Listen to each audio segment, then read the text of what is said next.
નમસ્તે મિત્રો, દેશ દુનિયાના તાજા અને કામના સમાચારના ફરી એક નવા વિડીયોની સાથે હું છું આપનો પ્રિય ગુજુ સંદેશ। મિત્રો, સમાચારની શરૂઆત કરીએ આજની હેડલાઇનથી। ગુજરાતમાં કોરોનાએ ફરી દસ્તક દીધી। એલર્ટ, માસ્ક પહેરો, ભીડમાં જશો નહીં। હવે સીએમ અરવિંદ કેજરીવાલ ગુજરાત પધારશે।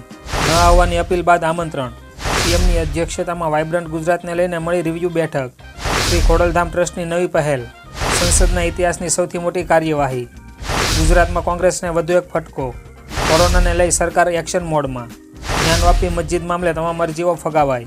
તામિલનાડુમાં ભારે વરસાદ, જનજીવન ઠપ। ચીનમાં ભૂકંપનો તીવ્ર આંચકો, 11ના મોત। લસણના ભાવમાં ઉછાળો। આબુ ઠંડુગાર, બરફની ચાદર પથરાઈ।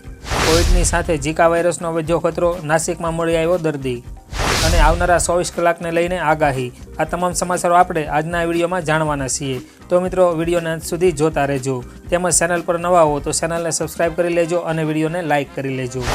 તો મિત્રો, સમાચારની શરૂઆતમાં જાણીએ ગુજરાતમાં કોરોનાએ ફરી દસ્તક દીધી। આ અંગે વધુ જાણીએ તો ગુજરાતમાં કોરોનાએ ફરી દસ્તક દીધી છે। રાજ્યમાં કોરોનાના 2 નવા કેસ નોંધાયા છે, જે બંને ગાંધીનગરમાં નોંધાયા છે અને બંને પોઝિટિવ દર્દીઓ સેક્ટર 6ના રહેવાસી છે, જેમના સેમ્પલ જીનોમ સિક્વન્સ માટે મોકલી અપાયા છે। ત્યારબાદ જાણીએ મિત્રો, એલર્ટ, માસ્ક પહેરો અને ભીડમાં જશો નહીં। આ અંગે વિસ્તારથી જાણીએ તો કોરોનાએ ફરી દેશમાં દસ્તક દીધી છે। કોરોનાને કારણે 5 લોકોએ જીવ ગુમાવ્યો છે। વધતા કેસોએ દેશમાં ચિંતા વધારી છે। ગઈકાલે સરકારે કોરોના સામે ગંભીરતા લેતા એડવાઇઝરી જાહેર કરી છે। તેને ધ્યાને લેતા કર્ણાટકની સરકારે ગાઈડલાઇન જાહેર કરી છે કે માસ્ક પહેરો, ભીડમાં જવાનું ટાળો, વૃદ્ધો, સગર્ભા અને બાળકો બહાર નીકળતા માસ્કનો ઉપયોગ કરો। જોકે ગુજરાતના ગાંધીનગરમાં JN.1 વેરિયન્ટના 2 કેસ સામે આવ્યા છે। ત્યારબાદ જાણીએ મિત્રો, હવે સીએમ અરવિંદ કેજરીવાલ ગુજરાત પધારશે। આ અંગે વિસ્તારથી જાણીએ તો દિલ્હીના સીએમ અરવિંદ કેજરીવાલ આવનારી 7 તારીખે ગુજરાત આવશે। અમદાવાદમાં તેમના કાર્યક્રમનું આયોજન થઈ રહ્યું છે। અમદાવાદમાં કેજરીવાલ રોડ શો કરી શકે છે, સાથે તેમની જાહેર સભા પણ યોજાઈ શકે છે। જણાવી દઈએ કે અરવિંદ કેજરીવાલને ઈડીએ પૂછપરછ માટે સમન્સ મોકલ્યું હતું। દિલ્હી લીકર પોલિસીથી જોડાયેલા મની લોન્ડરિંગ કેસમાં કેજરીવાલને 21 ડિસેમ્બરે હાજર થવાનું છે। ત્યાર પછીના સમાચારની વાત કરીએ તો મિત્રો, ન આવવાની અપીલ બાદ આમંત્રણ। આ અંગે વધુ જાણીએ તો 22 જાન્યુઆરીએ થનારા રામ મંદિરના પ્રાણ પ્રતિષ્ઠા મહોત્સવ માટે રામ મંદિર આંદોલનના પ્રણેતા લાલકૃષ્ણ અડવાણી અને મુરલી મનોહર જોશીને કાર્યક્રમમાં હાજર રહેવા આમંત્રણ મળ્યું છે। વીએસપીના આંતરરાષ્ટ્રીય અધ્યક્ષ આલોક કુમારે આ વાત જણાવી હતી। બંને વરિષ્ઠ નેતાઓએ કહ્યું કે સમારોહમાં આવવાનો પૂરતો પ્રયાસ કરશે। અગાઉ સંપત રાયે બંને વરિષ્ઠોને મહોત્સવમાં ન આવવા અપીલ કરી હતી। ત્યાર પછીના સમાચાર જોઈએ તો મિત્રો, સીએમની અધ્યક્ષતામાં વાઇબ્રન્ટ ગુજરાતને લઈને મળી રિવ્યુ બેઠક। તો મિત્રો, જાન્યુઆરી 2024માં ગુજરાત વાઇબ્રન્ટ સમિટ યોજાશે, જેની તૈયારીના ભાગરૂપે ગાંધીનગરમાં સીએમ પટેલની અધ્યક્ષતામાં રિવ્યુ બેઠક મળી હતી, જેમાં હર્ષ સંઘવી, ઋષિકેશ પટેલ સહિતના નેતા હાજર રહ્યા હતા। આ સમિટ 10 થી 12 જાન્યુઆરી દરમિયાન યોજાશે।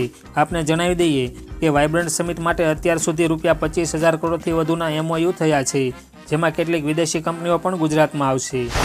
ત્યાર પછીના સમાચાર જોઈએ તો મિત્રો, શ્રી ખોડલધામ ટ્રસ્ટની નવી પહેલ। આ અંગે વિસ્તારથી જાણીએ તો 21 જાન્યુઆરી 2024ના રોજ કાગોડ ખાતે શ્રી ખોડલધામ મંદિરની પ્રાણ પ્રતિષ્ઠા મહોત્સવના 7 વર્ષ પૂર્ણ થશે। ત્યારે શ્રી ખોડલધામ કાગોડ દ્વારા રાજકોટ નજીક અમરેલી ગામમાં કેન્સર હોસ્પિટલનું નિર્માણ કાર્ય શરૂ થશે। 21 જાન્યુઆરીએ તેનું ભૂમિપૂજન કરાશે। ભૂમિપૂજન માટે ચેરમેન નરેશભાઈ પટેલે 17 ડિસેમ્બરથી ગુજરાત અને મહારાષ્ટ્રના પ્રવાસની શરૂઆત કરી છે। તેમણે સોમનાથ મહાદેવના દર્શન કરી આ શરૂઆત કરી હતી। ત્યારબાદ જાણીએ મિત્રો, સંસદના ઇતિહાસની સૌથી મોટી કાર્યવાહી। આ અંગે વિસ્તારથી જાણીએ તો સંસદના શિયાળુ સત્રમાં સુરક્ષા ભંગનો મુદ્દો ખૂબ ગરમાયો છે। સંસદની સુરક્ષામાં ચૂક મુદ્દે કેન્દ્રીય ગૃહમંત્રી અમિત શાહના નિવેદનની માંગ કરતા વિપક્ષે આજે પણ સંસદમાં હોબાળો કર્યો હતો, જેને પગલે આજે 49 સાંસદોને સસ્પેન્ડ કરાયા છે। આમ અત્યાર સુધી કુલ 141 સાંસદની અકાલપટ્ટી કરાઈ ચૂકી છે। 18 ડિસેમ્બર સુધી સંસદના કુલ 92 સાંસદ સસ્પેન્ડ હતા। ત્યાર પછીના સમાચાર જાણીએ તો મિત્રો, ગુજરાતમાં કોંગ્રેસને વધુ એક ફટકો। આ અંગે વધુ જાણીએ તો ગુજરાતમાં આપ બાદ કોંગ્રેસને વધુ એક ઝટકો લાગ્યો છે। કોંગ્રેસના ખંભાતના ધારાસભ્ય ચિરાગ પટેલે રાજીનામું આપી દીધું છે। વિધાનસભામાં કોંગ્રેસનું સંખ્યાબળ 17નું હતું, જે આજે રાજીનામા બાદ 16 થઈ ગયું છે। લોકચર્ચા મુજબ તેઓ ટૂંક સમયમાં કેસરીયો ખેસ ધારણ કરશે। MLAના રાજીનામાથી મધ્ય ગુજરાતમાં કોંગ્રેસ નબળું પડ્યું છે। હિન્દુવાદી છાપ ધરાવતા MLA મધ્ય ગુજરાત સરોતર વિસ્તારના મહત્વના પાટીદાર રાજકારણી છે। ત્યાર પછીના સમાચાર જોઈએ તો મિત્રો, કોરોનાને લઈ સરકાર એક્શન મોડમાં। આ અંગે વધુ જાણીએ તો દેશમાં વધતા જતા કોરોના કેસ વચ્ચે કેન્દ્ર સરકાર એક્શન મોડમાં આવી છે। કેન્દ્રીય આરોગ્ય મંત્રી ડોક્ટર મનસુખ માંડવિયાએ 20 ડિસેમ્બરના રોજ બેઠક બોલાવી છે। મળતી માહિતી અનુસાર માંડવિયાએ દરેક રાજ્ય અને કેન્દ્રના હેલ્થ મિનિસ્ટર સંબંધિત વિભાગના અધિકારીઓ સાથે ડિજિટલ બેઠક યોજાશે. બેઠક બોલાવવા પાછળનું કારણ કોરોનાને કારણે વધતો જતો મૃત્યુદર છે. ત્યાર પછીના સમાચાર પર નજર કરીએ તો મિત્રો, જ્ઞાનવાપી મસ્જિદ મામલે તમામ અરજીઓ ફગાવાઈ. આ અંગે વધુ જાણીએ તો અલ્હાબાદ હાઈકોર્ટે જ્ઞાનવાપી મસ્જિદ સંબંધિત 5 અરજીઓ પર પોતાનો ચુકાદો આપ્યો છે. હાઈકોર્ટે સર્વેને લગતી મુસ્લિમ પક્ષની તમામ અરજીઓ ફગાવી દીધી છે. આ સિવાય હિન્દુ પક્ષની અરજીને સુનાવણી માટે યોગ્ય ગણવામાં આવી છે. હાઈકોર્ટે 1991માં દાખલ થયેલા કેસની સુનાવણીને મંજૂરી આપી દીધી છે. તેમજ વારાણસી કોર્ટને 6 મહિનામાં સુનાવણી પૂર્ણ કરવા માટે પણ કહેવામાં આવ્યું છે. ત્યાર પછીના સમાચાર જોઈએ તો મિત્રો, તામિલનાડુમાં ભારે વરસાદ, જનજીવન ઠપ. આ અંગે વિસ્તારથી જાણીએ તો તામિલનાડુમાં 2 દિવસથી સતત વરસાદ પડી રહ્યો છે, જેને લીધે જનજીવન ઠપ થયું છે. નદીઓમાં પૂરની સ્થિતિ સર્જાઈ છે. તેમજ દરિયા કિનારે આવેલા 4 જિલ્લાઓમાં સૌથી ખરાબ સ્થિતિ છે.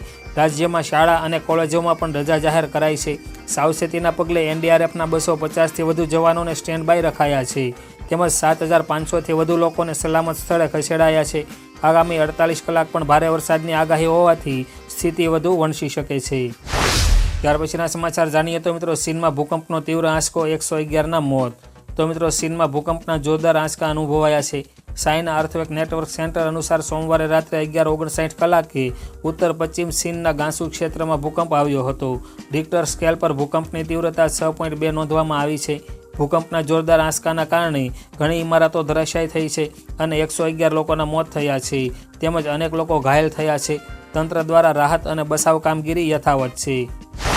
ત્યાર પછીના સમાચાર જાણીએ તો મિત્રો, લસણના ભાવમાં ઉછાળો. આ અંગે વધુ જાણીએ તો કમોસમી વરસાદે ઘણું નુકસાન કર્યું છે, જેને લઈ લસણના ભાવમાં વધારો જોવા મળી રહ્યો છે. સ્થાનિક બજારોમાં લસણના વેચાણમાં ઘટાડો નોંધાયો છે. સ્થાનિક માર્કેટમાં લસણના 1 કિલોના 300થી 400 રૂપિયા સુધીના ભાવ પહોંચ્યા છે. મધ્યપ્રદેશમાં લસણનો મણનો ભાવ 3500થી 5000 રૂપિયા સુધીનો રહ્યો છે. બહારથી આવતા માલની આવક ઘટી છે, જેને લઈ લસણના ભાવમાં અચાનક વધારો જોવા મળ્યો છે. ભાવ વધારાથી ગૃહિણીઓનું બજેટ ખોરવાયું છે. ત્યારબાદ જાણીએ મિત્રો, આબુ ઠંડુગાર, બરફની ચાદર પથરાઈ. આ અંગે વધુ જાણીએ તો ભારતના ઉત્તર પૂર્વી પહાડી વિસ્તારોમાં ભારે હિમવર્ષા થઈ રહી છે, જેની અસર ગુજરાત અને રાજસ્થાનમાં પણ થઈ છે. ગુજરાતીઓના ફરવાના મનપસંદ સ્થળ માઉન્ટ આબુમાં વહેલી સવારે 8થી સૌથી ઠંડીનો અનુભવ થયો હતો. આબુમાં તાપમાન 1 ડિગ્રી સુધી પહોંચી ગયું છે. ગાડીઓ અને ખુલ્લા મેદાનોમાં બરફની ચાદર છવાઈ છે. 8થી સૌથી ઠંડીના પગલે સહેલાણીઓ ઠૂંઠવાયા છે, તો ઘણા પ્રવાસીઓ આ વાતાવરણની મજા માણતા પણ જોવા મળી રહ્યા છે. ત્યારબાદ જાણીએ મિત્રો, કોવિડની સાથે ઝીકા વાયરસનો પણ વધ્યો ખતરો, નાસિકમાં મળી આવ્યો દર્દી. તો મિત્રો, કેરળમાં કોવિડના વધતા જતા કેસ વચ્ચે હવે મહારાષ્ટ્રના નાસિકમાં ઝીકા વાયરસનો દર્દી મળી આવતા ચિંતા વધી ગઈ છે. વહીવટી તંત્રે આસપાસના વિસ્તારોમાં વાયરસને લઈને એલર્ટ જારી કર્યું છે. આ સિવાય હોસ્પિટલોને સતર્ક રહેવા સૂચના અપાઈ છે. જ્યાં દર્દી મળી આવ્યો છે તે સમગ્ર વિસ્તારથી 3 કિમીની ત્રિજ્યામાં સ્ક્રીનિંગ કરવામાં આવી રહ્યું છે અને સગર્ભા મહિલાઓને ખાસ કાળજી રાખવા કહેવામાં આવ્યું છે. ત્યારબાદ જાણીએ મિત્રો, આવનારા 24 કલાકને લઈને આગાહી. આ વિશે વધુ જાણીએ તો હવે રાજ્યમાં ભર શિયાળે વરસાદ પડવાની શક્યતા છે.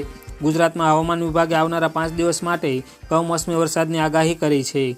હવામાન વિભાગ અનુસાર આવનારા 24 કલાક દરમિયાન સૌરાષ્ટ્ર અને કચ્છમાં વરસાદ પડી શકે છે, તો રાજકોટ, દ્વારકા, પોરબંદર અને અમરેલીમાં હળવાથી મધ્યમ વરસાદની સંભાવના છે. આવનારા 3 દિવસ રાજ્યના કેટલાક વિસ્તારોમાં વાદળછાયું વાતાવરણ રહેશે, પછી તાપમાનમાં ઘટાડો થતાં ઠંડી વધશે. તો દર્શક મિત્રો, દેશ દુનિયાના આજના તાજા સમાચારના આજના વિડીયોમાં બસ આટલું જ. આપને વિડીયો પસંદ આવ્યો હોય તો વિડીયોને લાઇક કરજો, વિડીયો આપના મિત્રો દોસ્તો સાથે શેર કરજો અને ગુજ્જુ સંદેશ ચેનલ પર નવા આવો તો ચેનલને સબસ્ક્રાઈબ કરી ચેનલ સાથે જોડાઈ જજો, જેથી આ ચેનલ પરથી આવતા તાજા અને કામના સમાચારના વિડીયોની અપડેટ આપને સૌથી પહેલાં અને સમયસર મળતી રહે. તેમજ આપના કાંઈ પ્રશ્નો અથવા તો સૂચનો હોય તો કોમેન્ટ બોક્સમાં કોમેન્ટ કરીને જરૂરથી જણાવજો. તો મિત્રો, આજના આ વિડીયોમાં બસ આટલું જ. ફરી મળીશું નવા વિડીયોમાં નવા સમાચાર સાથે. તો ત્યાં સુધી રજા લઈએ. આવજો.